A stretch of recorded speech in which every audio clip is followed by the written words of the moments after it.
Hola, hola, mi gente linda, mi gente bella de Flex, muy buenos días. ¿Cómo están todos? ¿Cómo están todas?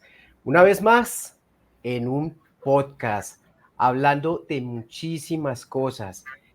Y el día de hoy me acompaña Vicky. Tengo una invitada especial que es... ¿Tú eres Vicky o eres Victoria? Vicky, Yo ¿cierto? soy Vicky, yo soy Vicky Vicky, Monroy, ¿no? Vicky Monroy. Hola, sí. Vicky Monroy, ¿cómo estás? Bienvenida a este podcast. ¿Cómo te encuentras? Cuéntanos. Hola John, ¿cómo estás? Yo muy bien, muy feliz de estar aquí acompañándolos el día de hoy y poder hablar con todos ustedes sobre el tema de hoy. Qué bueno, Vicky. Muchísimas gracias por aceptar nuestra invitación. Muchísimas gracias por estar acá. Bueno, Vicky, hoy quiero que hablemos un poquito de muchísimas cosas que se nos vayan presentando y quiero que hablemos hoy de la discapacidad congénita. Yo tengo una discapacidad adquirida y tú tienes una discapacidad congénita. Primero que todo, ¿qué es congénito? Son los defectos congénitos, ¿cierto? ¿Lo explicas? Lo explico. Déjame Bueno, pues explicar, dale, ¿cierto? explícalo. Eso son anomalías que pueden ser estructurales o funcionales, que ocurren durante la gestación, ¿cierto? Esto tiene pues un origen genético, infeccioso, ambiental o nutricional, ¿sí?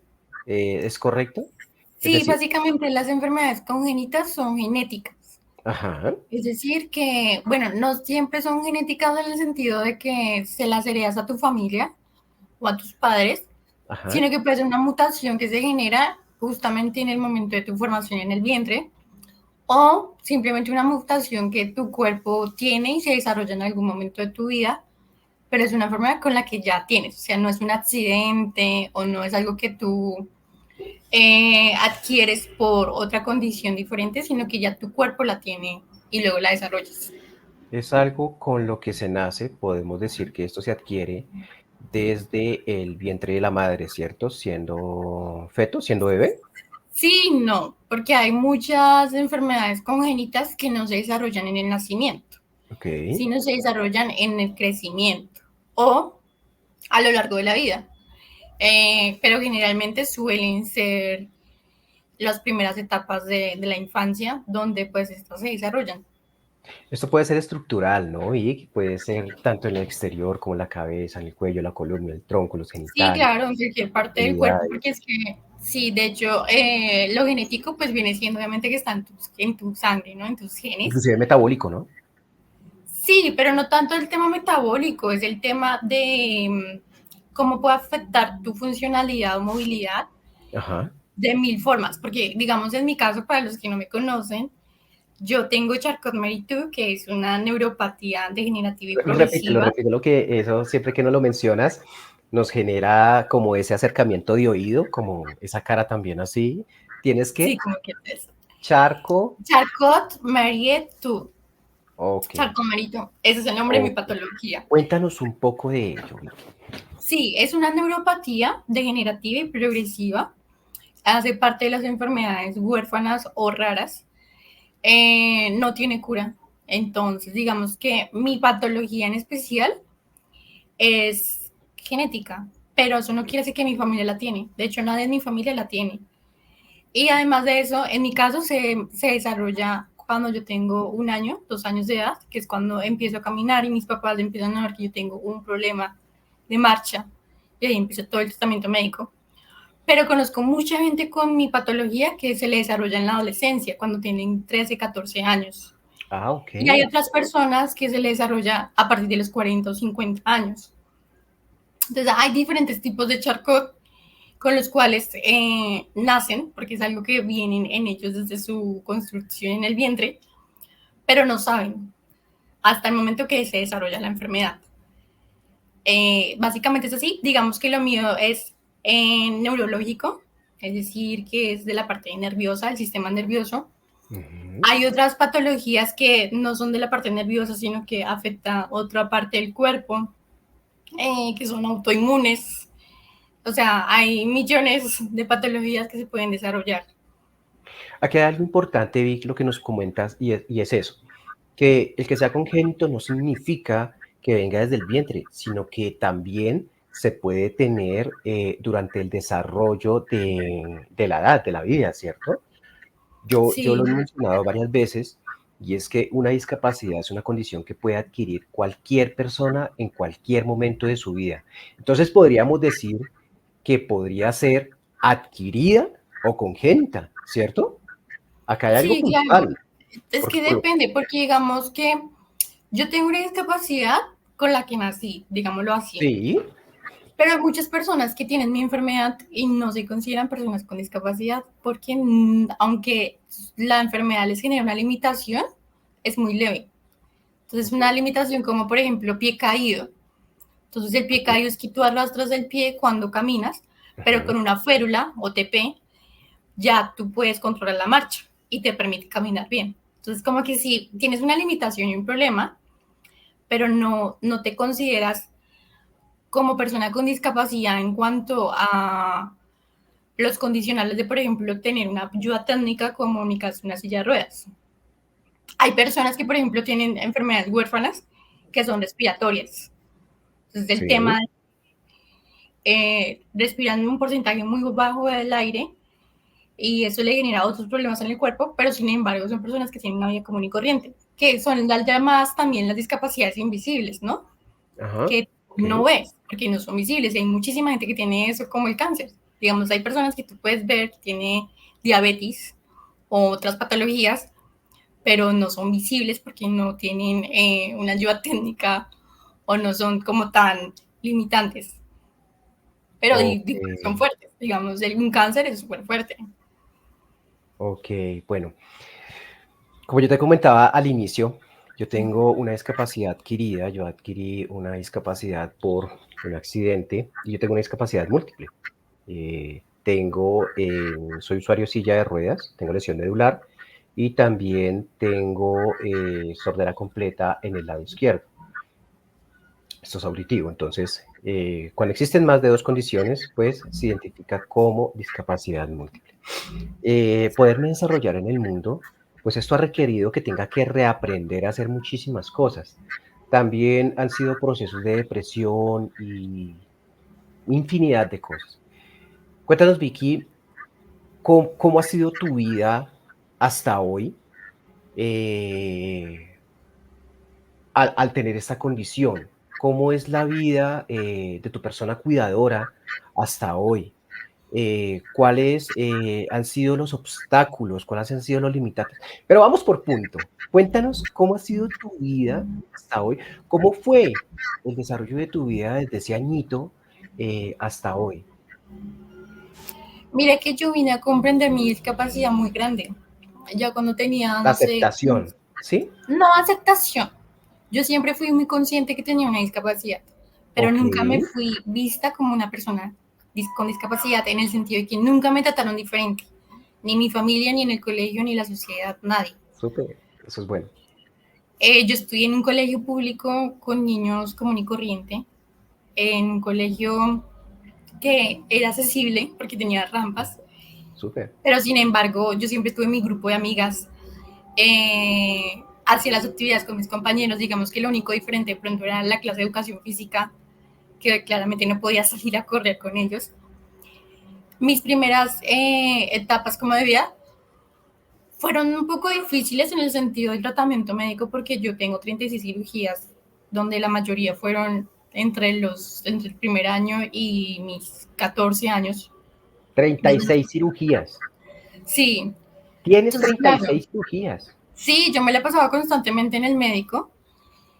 Mis papás también buscaban la manera de alternar el colegio con mis cirugías para yo no perder tanta clase. Entonces, cuando yo estaba en vacaciones, generalmente eran mis cirugías, la recuperación, volvía al colegio como si no me hubieran operado. Porque realmente lo bueno y la ventaja de que tú tengas tantas cirugías cuando eres niño es que los niños se recuperan muy fácil. La recuperación de un Ok. niño es más rápida. Ajá. Entonces, todas mis cirugías eran óseas, porque mi patología lo que causa es que se degeneren como los músculos. Al músculo no tener el movimiento, pues el hueso o como tal, ya la parte ósea se empieza a torcer. Entonces, digamos que yo tuve pie cao pequino, que es algo así como el pie torcido, caminar en los tobillos Sí. prácticamente. Yo no recuerdo eso me lo dicen mis papás. ¿No lo recuerdas? No, pues No, eras niña, claramente. ya a los más o menos 5 o 6 años a mí se me empiezan a cerrar las manos y a empezar a tener posición garra, que es como la de un oso. Sí, algo así, Entonces, algo así. ¿Algo así? sí, ajá, así como súper cerrado, no las podía Sí. abrir. Entonces lo que hicieron fue operarme las manos, ya hoy en día yo estiro mis dedos, sí, los Sí, estiro, pero digamos que no tengo la fuerza, yo no tengo fuerza de agarre para, digamos, levantar una pesa o levantar cosas, tengo la fuerza en los brazos y en el hombro. Y eso fue más o menos a mis 6 7 años que me operan de las manos, entonces mi enfermedad también ha sido progresiva, o sea, no te ataca como de una todo, sino que con el tiempo el cuerpo va generando otras partes de tu movilidad. Ujú. A mí solo me han operado lo que es piernas, manos y cadera. Cadera sí, digamos que fue porque yo nací con displasia de cadera, que eso sí viene También. siendo totalmente aparte de la enfermedad. Sí. Eh, y ya, como te comento, fue ese tema de estar yendo al hospital, a las terapias, hacía mucha hidroterapia, que siempre los médicos me decían, la mejor terapia para Vicky es la hidroterapia. Y yo me la pasaba en hidroterapia. De la hidroterapia nace el deporte. Ya me vuelvo deportista paralímpica de natación. Y siento yo que es ahí en ese momento donde yo ya empiezo a reconocer mi discapacidad, porque para mí en un comienzo no me gustaba el deporte paralímpico, Ok. porque va a sonar tal vez muy despectivo, pero yo no quería ser reconocida como ay, la aplaudía porque tiene una discapacidad, ¿sí? Que pasa mucho, que se empieza a Enfermita. dar una lástima. Yo recuerdo que veía mucho en ese momento las Olimpiadas Fides, Sí. y recuerdo que las transmitían por televisión hace muchos años, y uno decía, y yo veía y yo decía como, yo no quiero ser parte de ese grupo, yo no quiero que la gente me vea como con la lástima que ven a esos niños con síndrome de Down. Lastimosamente mucha gente ve al niño con síndrome de Down como el angelito.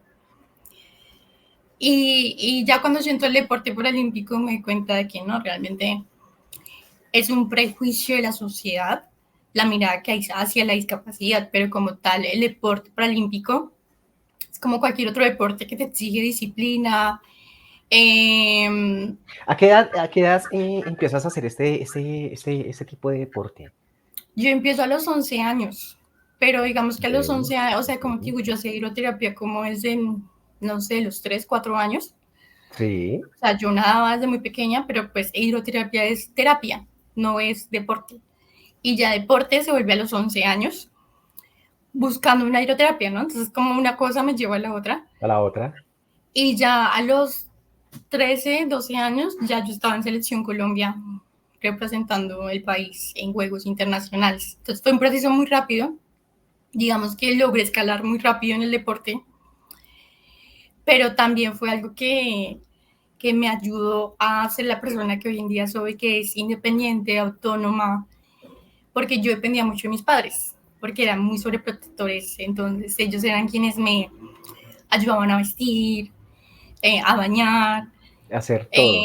todo me lo hacían, sí. Entonces el deporte me enseña a mí como no, Vicky, tienes que aprender a cambiarte sola porque vas a viajar a torneos y tus papás no van a viajar contigo. Entonces, y mis papás, yo recuerdo mucho que en un comienzo me ponía a mi papá un cronómetro a medirme el tiempo de cuánto me demoraba cambiando. Como ¿Cómo era fue ese como aprender, yo proceso? a Cuéntanos cambiarme cómo fue ese rápido. proceso. Muy chévere poder conocer y saber eso. ¿Cómo fue ese proceso de aprender a ser independiente? Yo creo que yo he mencionado con conocidos y eso que la necesidad crea la habilidad.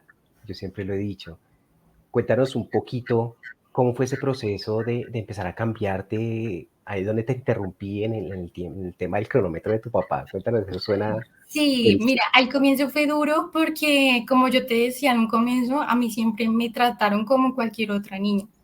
Entonces no es como, ay, porque la niña tiene una discapacidad, entonces tiene que usar tales prendas. No, yo usaba las prendas de cualquier otro niño. Lo que pasa es que obviamente con el tiempo fui entendiendo que había prendas que me hacían más fáciles y más difíciles cambiarme o ponerme o quitarme. Ejemplo, las medias. Yo siempre sufría con las medias porque yo como tenía férulas, mis medias tenían que ser hasta la rodilla para que me protegiera como de la férula. Ajá. Y yo no me podía poner las medias, o sea, yo me ponía la media hasta el tobillo y ya subírmelas era súper difícil. Yo, el tema de la férula, para poder entrar el zapato a la férula, no, también era muy complicado. Y yo recuerdo cuando yo estaba en el colegio, yo usaba el uniforme, era con medias pantalón, que son estas medias largas. Ajá, sí, sí. No, ponerme estas medias era súper difícil. Yo recuerdo que cuando empezaba a nadar y a aprender en ese proceso, porque el proceso no fue de un día para otro, también esto es súper importante para la gente que nos está viendo, que todo es un proceso, ¿no? Y a veces ese proceso puede llevar meses, incluso años. Pero hacerlo día tras día es que nos da esa práctica para llegar a ser independientes. Y yo recuerdo que en un comienzo, cuando yo entrenaba, teníamos el vestir de mujeres y el de hombres, ¿no? Ajá. En ese momento, pues mi mamá trabajaba y quien me llevaba a los entrenamientos era mi papá. Él no podía ingresar al vestir de mujeres. Entonces a mí sí o sí me tocaba salir vestida como fuera. Claro, claro. Con tu Y yo traje me demoraba de una, nadar, 2 horas. todo.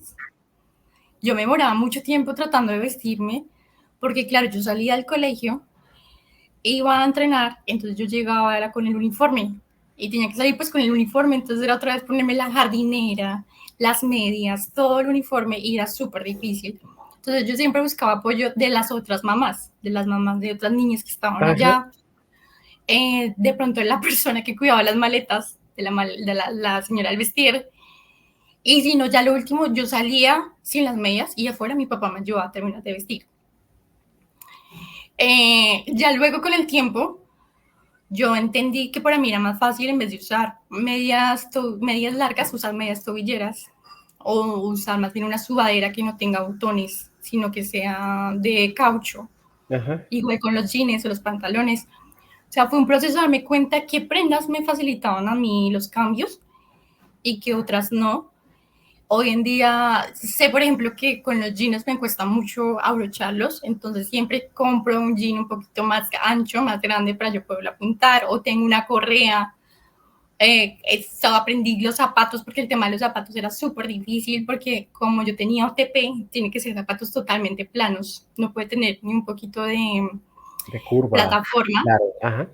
porque a mí eso me hacía doblar la rodilla y yo me caía. Entonces la mayoría de zapatos tocaba mandarlos a hacer. Hoy en día ya no uso las OTP por decisión propia, dije no usar más esas férulas. Entonces ya es un poquito más fácil el tema de los zapatos, porque como ya no tengo una férula, entonces el pie tiene más movimiento y no es tan rígido ante la suela. Pero fue una adaptación justamente de yo y mis papás ayudarme a aprender a ser independiente. Y el deporte me ayudó mucho. Yo miraba mucho a mis compañeras que tenían una discapacidad parecida y yo las miraba cómo hacían ellas, cómo se vestían. Entonces me daba Hábiles. cuenta que Eran muy hábiles.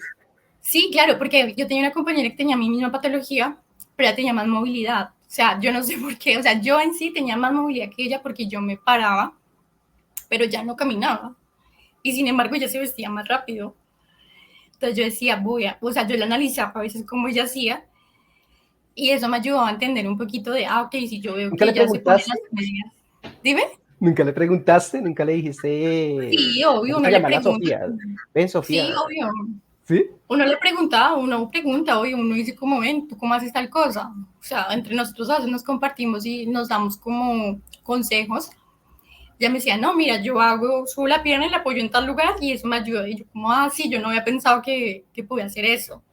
Entonces, como que ese trabajo de pares también es muy importante porque entiendes cómo los demás le dan soluciones a problemas que tú también tienes, pero que no habías visto la solución. Entonces, sí ha sido también como un trabajo de mis padres, pero también de aprender de la misma población con discapacidad.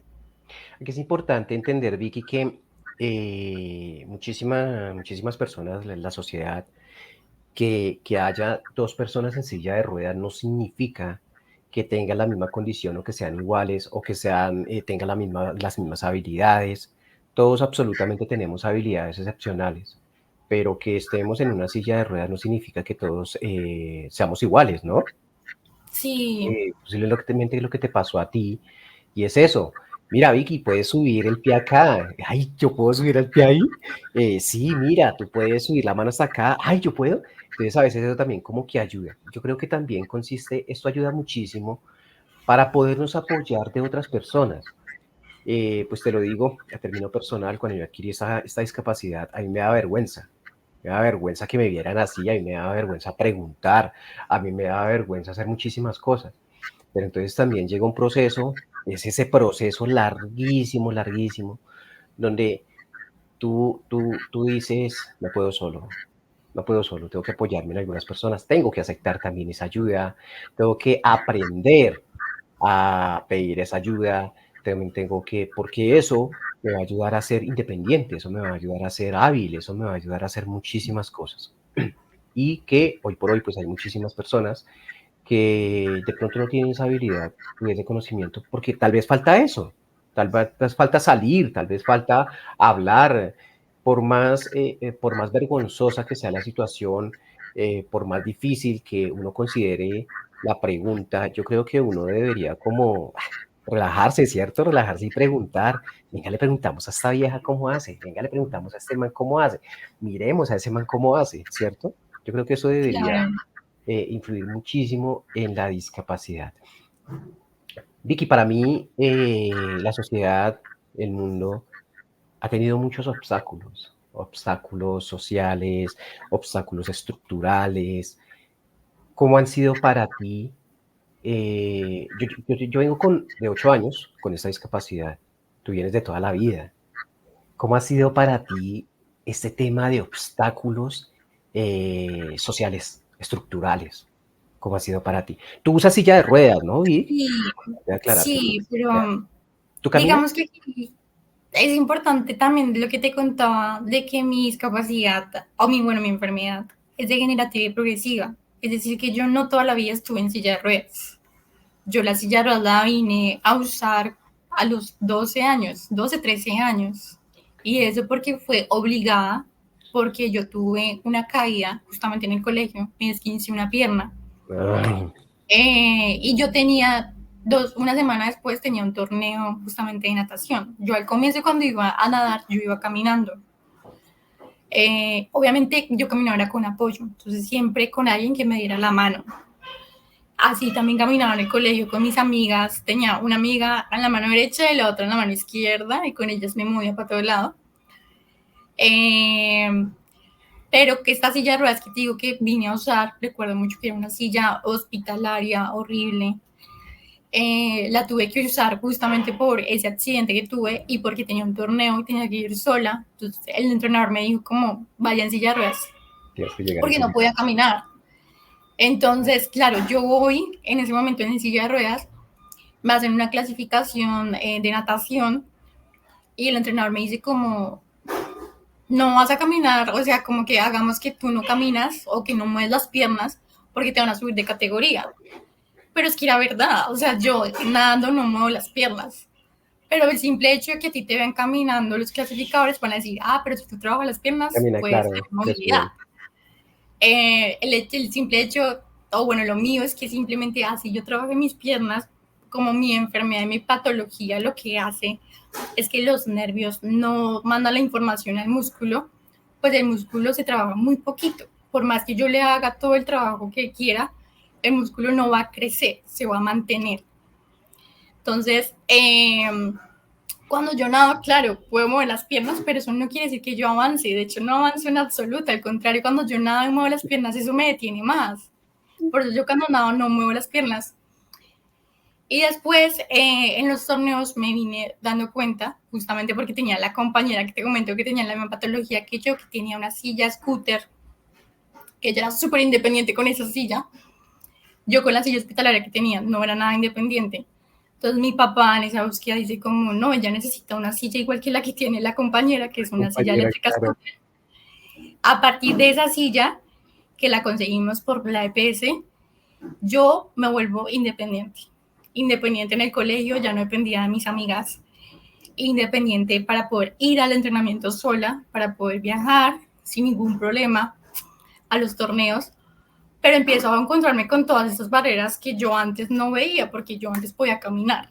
Y como te digo, a mí nunca nadie me trató diferente, ni en mi casa ni en el colegio. O sea, te digo que tenía el apoyo de mis amigas para poder caminar, jugaba con ellas como cualquier otro niño. Y vine a ver fue como esa crueldad hacia la discapacidad en la sociedad, ya cuando estaba en silla de ruedas. y me enfrentaba sola, ¿no? Cuando ya yo me tenía que ir sola, tomar un Transmilenio, llegar a mi entrenamiento y ver cómo a la sociedad le importa cinco si tú tienes una discapacidad al momento de subirte a un Transmilenio, por ejemplo. Difícil, ¿no? Dime. Difícil. Difícil, claro, en hora pico es terrible y a la gente de por sí, hay mucha gente que le falta toda mucha empatía, ¿no? Siempre se piensa que la discapacidad no nos va a tocar, sino que es del otro. Y ya luego empiezo a ver el tema de la accesibilidad, el tema de la falta de rampas. Yo vivía en Ciudad Bolívar, en Bogotá, que es una montaña. Allá para moverse era también difícil porque en los andenes no tienen rampas. Todo es subida y bajada porque es una montaña. Las casas también buscar, cuando nosotros vivíamos en arriendo, buscar una casa accesible para que yo pudiera entrar con la silla. No, no, siempre era en un segundo piso, un tercer piso. Siempre fue muy difícil ese tema. A raíz de todo eso es que yo empiezo a crear contenido y a decir como, yo por qué no muestro mi realidad y la comparto, porque mucha gente la desconoce hasta que no la vive. Y por qué no generar conciencia desde antes de tener que vivirla.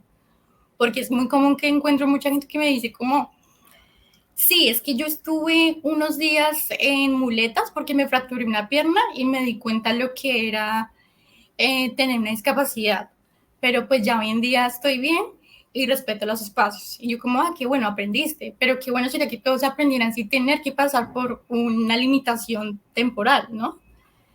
Entonces empiezo a crear este contenido, empiezo a grabar y a mostrar cómo es mi día a día, cómo es yo moverme, cómo es cepillarme los dientes, cosas tan mínimas y tan básicas que la gente normaliza, pero cuando ve cómo lo hace una persona con discapacidad, como que se sorprende, porque creen que muchas cosas tú no las puedes hacer solo. Entonces empieza a mostrar, por ejemplo, cómo me amarro los zapatos. De la gente siempre es como que, ¿tú cómo haces para amarrarte los zapatos? Compartes Porque, todo eso. Tú claro, porque creas yo como no tengo contenido, la fuerza. ok, creas contenido, lo compartes y la intención de este contenido es que pueda llegar a muchísimas personas que muy posiblemente tengan esta condición o que conozcan otra persona que tenga una condición y la puedan ayudar. Sí, exacto. De hecho, al comienzo, yo empiezo a crear contenido especialmente para personas con discapacidad con Charcot Mérito. De hecho, yo creo mi canal en YouTube que se llama Vicky su Charcot, justamente por el nombre de la patología. Y la intención era hablarle a otra gente que tenía Charcot, porque yo cuando tuve la patología, me la diagnostican, el doctor me dice, es como que, bueno, no me dice a mí, le dice a mis papás, como se ganan la lotería, porque casi nadie tiene Charcot, y luego con el tiempo me doy cuenta que sí era muy difícil ver otros pacientes con mi enfermedad. Yo vine a conocer gente con mi enfermedad ya estando grande. Hoy en día conozco mucha gente, sin embargo me doy cuenta que hay muy poca información sobre la patología en cuanto a el estilo de vida, ¿no? Toda es una enfermedad muy incierta. Yo ahorita estoy así, pero no sé en 10 años o en 15 años si la patología avance o simplemente ya se queda así como Se quede está. allí. Uh-huh. Exacto. Entonces empiezo a crear contenido especialmente de actividad física. Justamente mira cómo es la conciencia con Flex. Okay. Porque si tú vas y miras mis primeros videos en YouTube, yo lo que hacía era compartir lo que yo entrenaba. Entonces yo les mostraba cómo hacer un estiramiento, cómo hacer un calentamiento, cómo adaptar un ejercicio en la casa con un palo de escoba. O sea, yo literal empezaba a hacer eso, pero luego me di cuenta de que yo no soy entrenadora. Y para mí iba a ser muy difícil poder explicar un ejercicio, hablar sobre músculos, sobre un montón de cosas que yo no tengo conocimiento y que puedo estar lesionando a otra persona porque yo no tengo esa sabiduría y no todas las discapacidades son iguales, ¿sabes? O sea, yo puedo hacer el ejercicio de una manera porque esa es mi movilidad, pero puede llegar otra persona a ver mi video que tenía otra lesión y por ponerse a hacer el video que yo le dije que hiciera, le lesionó peor. Claro, entonces digo, no, esto no, yo no me quiero meter en problemas. Y empiezo más bien a publicar los videos sobre mi vida. Entonces son videos mostrando lo que te comentaba, cómo es mi día a día, cómo son mis trayectos, cómo es mi silla de ruedas, hablar y ahí empecé a crear una comunidad de personas con discapacidad de muchos países que nunca me imaginé que iba a llegar a España, a México, y me comentaban, interactuaban mucho con mis videos y ya luego empieza todo el tema de redes sociales. Entonces ya en redes sociales empiezo a trabajar más un tema de empoderamiento con el tema del modelaje y a seguir difundiendo todo el tema de las barreras y la accesibilidad. Entonces es un contenido también muy pedagógico porque a veces la gente comete estas imprudencias por ignorancia. Entonces, por ejemplo, el señor que se parquea con su carro y tapa una rampa. Entonces, a veces no lo hace intencional, sino que no se da cuenta. O nunca había caído en cuenta de que tapar una rampa le está tapando el paso a una persona en silla de ruedas. A veces piensan que una rampa es para una bicicleta o una moto. Entonces, como que tú empiezas a generar esta conciencia y la gente empieza a ser un poquito más consciente y a conocer las barreras que inconscientemente le están causando a otra persona como una persona con discapacidad.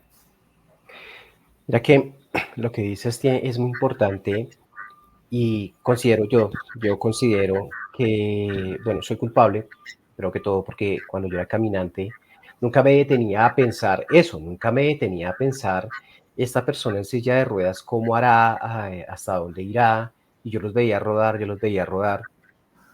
A algunas les ofrecía la ayuda, a otras no, porque pues algunas de las personas que yo ayudé decían, no, no, no, yo puedo solo. Entonces nunca me detuve a pensar. Ahorita después de que entré en este mundo de la discapacidad, entonces digo, hay muchísimas cosas que deberían darse a conocer desde la formación de colegio. Esa formación de escuela, esa formación de colegio, creo que esto debería ser una materia, Vicky. Debería ser una materia porque esto ayudaría muchísimo a sensibilizar a las personas, a educar a las personas, a que las personas aprendan sobre la discapacidad, las necesidades de la discapacidad y a su vez desarrollen un cuidado, un autocuidado para sí mismos y para sus seres queridos, para que no adquieran una condición. Porque es que para adquirir una condición, solo con una caída se puede Sí, adquirir una condición. Entonces, yo he venido pensando en que esto debería darse a conocer desde la primera formación de nuestra vida, de nuestros años, ese jardín, esa escuela, ese colegio. Vi una vez un video, ya hace algunos días vi un video, donde están unos niños en su clase de educación física. Ya hay un niño en silla de ruedas y todos los niños salen a correr, esto es chino, japonés, no sé, es oriental. Ellos salen a correr y luego se devuelven todos. Y uno de ellos coge la silla del niño y lo lleva hasta donde van y se devuelven. Y luego salen a correr y se devuelven y luego es otro niño el que coge la silla de ruedas y la lleva. Pero entonces, primero el acto tan bonito y segundo se ve el cuidado que tienen esos niños con esa silla de ruedas. Porque no es que cogen la silla de ruedas y arrancan y si se cae de malas, no. Tienen el cuidado que esta persona no se vaya a caer. Yo sí quisiera poder tener ese poder de que las personas, de que la sociedad, de que el mundo como tal se sensibilizara, se formara, se educara con la discapacidad. Muchas personas, ¿qué es la discapacidad? No estoy denigrando absolutamente a nadie, pero a muchas personas les preguntamos qué es la discapacidad. No sabemos, ¿cierto? sí, La total. discapacidad es señor en silla de ruedas. La discapacidad ahorita, Vicky, ahorita ahí yo te veo muy bonita y yo digo que tú no tienes discapacidad. Yo no tengo discapacidad. Pues a raíz también de esas habilidades que hemos venido creando, ¿cierto? Y qué mejor que poder compartir con muchísimas personas con discapacidad estos conocimientos, ser replicadores de conocimientos, de habilidades y demás. Para mi mamá, cuando tuve esta condición, no fue solo destructivo para mí, sino también para mi mamá. Mi mamá es mi cuidadora. ¿Cómo fue ese proceso para tus padres? Ya nos comentaste que siempre te trataron igual, siempre te trataron bien como la niña normal, como todo. Pero hoy en día, Vic, ¿cómo es la vida de tu mamá, de tu papá, de tus hermanos, de tus amigos, esos amigos de escuela? ¿Todavía los tienes? ¿Cómo es la vida de ellos Sí, algunos. frente Pero a mira, diferente te, y en silla de ruedas ya? te cuento. Para mis papás fue duro, claro, al comienzo, para cualquier padre es duro, porque nadie espera tener un hijo con una limitación. No porque sea difícil, sino por la lucha que conlleva tener una persona con discapacidad en cuanto al tratamiento médico, a la sociedad. Eh, por parte de mi mamá, yo soy su única hija, entonces para ella fue duro, como lo fue para mi papá. Por mi papá, yo sí tengo ya 3 hermanos, porque digamos que yo nací en el segundo matrimonio que él tuvo. Eh, con el tiempo ellos lograron asimilar muchas cosas, pero al comienzo pues, fueron muchos golpes, porque siempre que íbamos al médico era una mala noticia, tras otra mala noticia y otra mala noticia. Hasta que hubo un momento ya de la vida, yo creo que ya después de los 8 años, que ya la enfermedad de cierta manera se pausó en cuanto al tema degenerativo, ya no era algo tan fuerte como fue al comienzo. Y como te digo, a mí ellos siempre me criaron como cualquier otra niña sin discapacidad. Yo jugaba con mis primos que no tenían ningún tipo de discapacidad. De hecho, de la familia, yo soy la única persona con discapacidad. Yo tengo una familia grande, tengo 6 tíos, o sea, es una familia grande. Y siempre mis primos jugaban conmigo, mis tíos, nunca me sentí como diferente a la familia como tal. Obviamente si escuchas el comentario de que, ay, cuidado con la niña, cuidado se cae, ay, pero es que Vicky, como Claro, siempre me trataban mucho con ese amor de que estuviera siempre bien. En el colegio, claro, el colegio sí fue un poquito más duro porque el tema de los niños en un comienzo son muy crueles con las palabras, pero nunca tuve bullying, que fue algo también muy bonito, ¿no? Mucha gente con discapacidad lastimosamente sufre bullying, en mi caso no. Eh, ya cuando yo empiezo con el deporte, a viajar, a representar el país, yo he conocido 6 países, entonces para mis papás es como un orgullo. Y siempre me veían con mucha admiración, como que ellos nunca esperaron que su hija, que tenía una discapacidad, lograra ser la que viajara fuera del país sola y hacer un montón de cosas que tal vez ellos todavía no han podido hacer, o muchas personas de mi familia no han podido hacer, a pesar de que no tienen discapacidad.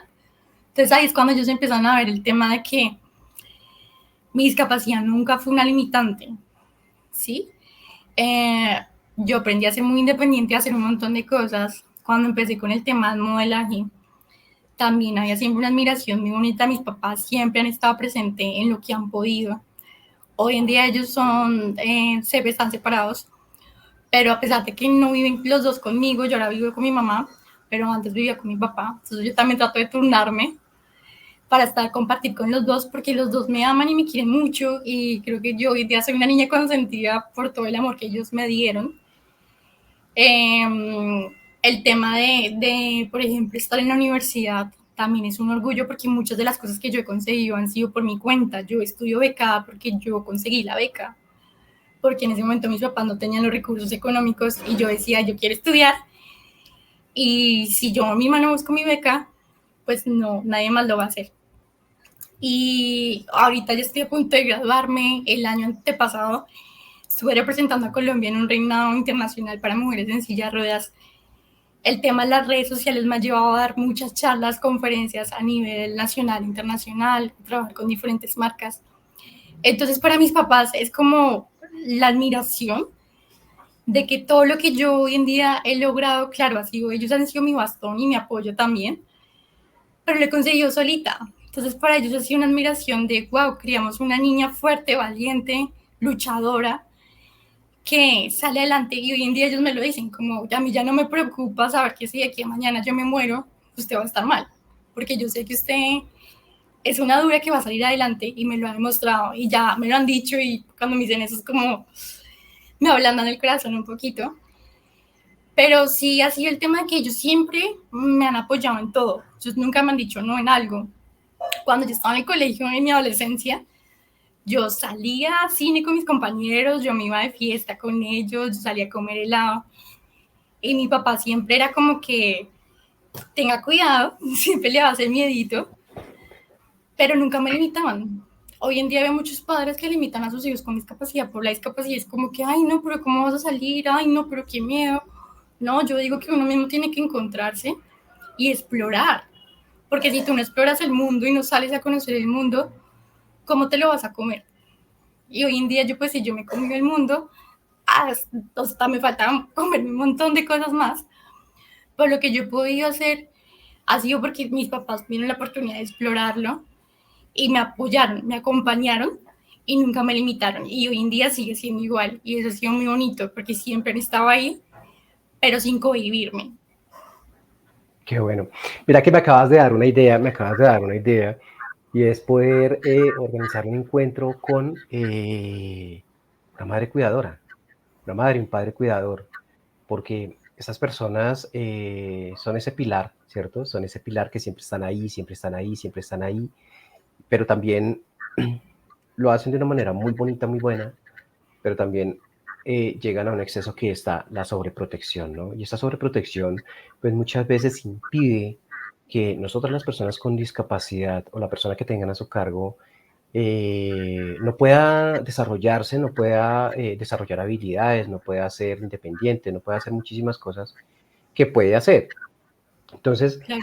me acabas de dar una idea de poder reunir con personas de estas y poderlos sensibilizar también y también que ellos nos cuenten su historia, ¿no? Porque pues mi mamá es cuidadora y yo le pregunto a ella, ¿cómo te sientes? Y ella me dice, no, bien.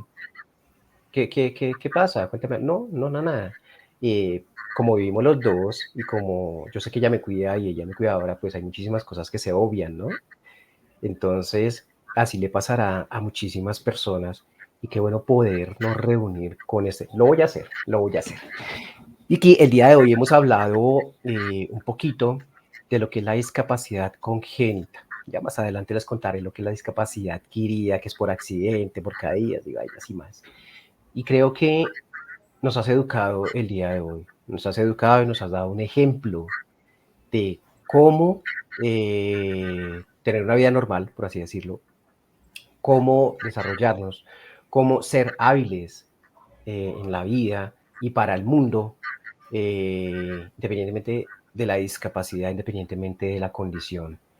Hoy aprendí mucho, mucho de ti, te cuento, que no se adquiere por la discapacidad en el vientre y muchísimas más cosas. Y creo que nuestras personas, los que están viendo esto, también lo aprendieron. Qué bonito es poder seguir enseñando esto y quiero agradecerte muchísimo por aceptar esta invitación, quiero agradecerte muchísimo por contarnos de tu vida y también pues que te continúe yendo del carajo en todos esos planes, esos proyectos que tienes. Por último, ya para cerrar, quiero que le des un consejo absolutamente a todas las personas, absolutamente a todas, y que entiendan que, que no se debe permitir jamás que alguien ponga el dis a tu capacidad. Sí, total. Gracias, John, por esta invitación. Yo creo que el tiempo se pasó muy rápido aquí hablando entre los dos. Sí, gosh. Pero no, de verdad que me hace muy feliz porque o sea, aquí quiero también que las personas se vayan sabiendo que cuando tú adquieres una discapacidad a cuando ya la tienes de nacimiento, naces con ella, la diferencia es que en mi caso yo no extraño correr porque yo nunca he corrido, entonces como que hay cosas que para mí simplemente pues no son cosas tan duras que he logrado asimilar. Así que a todas las personas que nos están viendo hoy, simplemente quiero decirles que nunca paren de soñar, nunca le pongan un límite a sus sueños a pesar de tener una discapacidad o no tenerla, o en algún momento adquirirla. Siempre sean ustedes y busquen ser mejores. Yo creo que este espacio de Ofrecen también es una oportunidad muy bonita para llegarle a muchas personas que están en esa búsqueda de ser ellos mismos y explorar su cuerpo, su discapacidad y el mundo. Y yo creo que es eso lo que hay que hacer, no ponernos límites, no ponerle limitaciones a nuestros sueños, sino simplemente háganlo, tírense al agua, porque como les comento, todo es un proceso y poco a poco se van logrando las cosas. Así que nada, muchas gracias por el espacio, por la oportunidad de estar aquí hablando con ustedes en Flex. Y yo muy feliz también de ser parte del equipo Flex. Bienvenida, Vic, y nuevamente muchísimas gracias. Nuestras casas, un punto seguro. El exterior, el mundo, afuera. Vamos entonces a enfrentar ese mundo con la mejor actitud y con el mejor positivismo. Vamos a hacerlo, pero para ello necesitamos salir, para ello necesitamos forjarnos como personas hábiles, como personas independientes. Libremos esa carga a nuestros cuidadores y empecemos a trabajar, a ser una mejor versión de nosotros mismos. Vicky, nuevamente, muchísimas gracias. Una vieja bacana, una vieja guerrera, muy bacana tu historia de vida. Y quiero dejar una pregunta abierta para que las personas que vean nuestro podcast nos comenten. ¿Qué será más difícil? ¿Tener una discapacidad congénita o adquirirla? Que nos comenten. ¿Listo? Vicky, un abrazo desde la distancia. Ay, ¿tú dónde estás? ¿Tú estás aquí en Bogotá? No, yo estoy en Palmira. Ah, Yo vivo en Palmira, Palmira. Valle del Cauca. Vive ahora en Palmira Valle del Cauca, una ciudad diferente, una ciudad más para superar retos con la discapacidad. Desde la distancia, un abrazo grandísimo, Vic. Cuídate muchísimo. Y a todos también un abrazo muy fuerte. Claro Abrazo que sí. de oso rompehuesos. Chao, Vic. Gracias. Chao, que Nos estén vemos en otra bien. oportunidad. Un Claro que abrazo. sí. Chao.